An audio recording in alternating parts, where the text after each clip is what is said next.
Top quality और consistent performance के लिए सिर्फ सिल्वर पंप नाम याद रखना। ಇನ್ನು ವ್ಯಾಪಾರಿಗಳ ಜೊತೆ ಇವತ್ತು ಸಿಎಂ ಸಿದ್ದರಾಮಯ್ಯ ಸಭೆಯನ್ನು ನಡೆಸ್ತಾರೆ. ಮಧ್ಯಾಹ್ನ 3 ಗಂಟೆಗೆ ಕರೆದಿರುವಂತಹ ಸಭೆ ಇದು.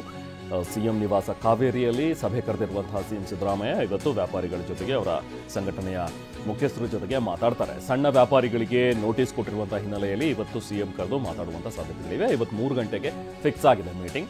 ನೋಟಿಸ್ ನೀಡಿದ ಸಂಬಂಧ ಸಿದ್ದರಾಮಯ್ಯ ಚರ್ಚೆ ಮಾಡ್ತಾರೆ. ಸಿಎಂ ಸಭೆಗೆ ಅಧಿಕಾರಿಗಳು ಕೂಡ ಬರ್ತಾರೆ. ಸಂಘ ಸಂಸ್ಥೆಗಳಿಗೂ ಕೂಡ ಈಗಾಗಲೇ ಆಹ್ವಾನವನ್ನು ಕೊಟ್ಟಿದ್ದಾರೆ. ಹಿರಿಯ ಅಧಿಕಾರಿಗಳು ಸೇರಿದಂತೆ ಸುಮಾರು 18 ಸಂಘ ಸಂಸ್ಥೆಗಳು ಕೂಡ ಪಾಲ್ಗೊಳ್ತಾ ಇವೆ ಈ ಸಭೆಯಲ್ಲಿ. ಸೊ ಏನು ಚರ್ಚೆ ಆಗುತ್ತೆ, ಏನು ತೀರ್ಮಾನ ಆಗುತ್ತೆ ಅನ್ನುವಂಥದ್ದು ಬಹಳ ಮುಖ್ಯ. ಯಾಕಂದರೆ ಟ್ಯಾಕ್ಸ್ ಡಿಪಾರ್ಟ್ಮೆಂಟಿಂದ ಅವ್ರು ಹೇಳ್ತಾ ಇರೋ ಪ್ರಕಾರ ನಾವು ಕೊಟ್ಟಿದ್ದೀವಿ ನಿಜ ನೋಟಿಸನ್ನು, ಬಟ್ ಹಾಗಂತ ನೀವು ಅಷ್ಟನ್ನು ಬಂದು ಕಟ್ಟಲೇಬೇಕು ಅನ್ನುವಂಥದ್ರ ಬಗ್ಗೆ ನಾವಿನ್ನೂ ಕೂಡ ಹೇಳಿಲ್ಲ. ನಿಮಗೆ ಕೊಟ್ಟಿರೋದು ನೋಟಿಸು, ನೀವು ಬನ್ನಿ, ನಿಮ್ಮ ಹತ್ರ ಇರುವಂತಹ ರೆಸೀಟ್ಗಳು, ನೀವು ಮಾಡುವಂಥ ಒಂದು ವ್ಯಾಪಾರ ವಹಿವಾಟು ಎಷ್ಟಿರುತ್ತೆ, ನಿಮ್ಮ ವಾರ್ಷಿಕ ಟ್ರಾನ್ಸಾಕ್ಷನ್, ಇದೆಲ್ಲದ್ರ ಬಗ್ಗೆನೂ ಕೂಡ ಡೀಟೇಲ್ಸ್ ತೊಗೊಂಡು ಬನ್ನಿ ಕಮರ್ಷಿಯಲ್ ಟ್ಯಾಕ್ಸ್ ಆಫೀಸಿಗೆ.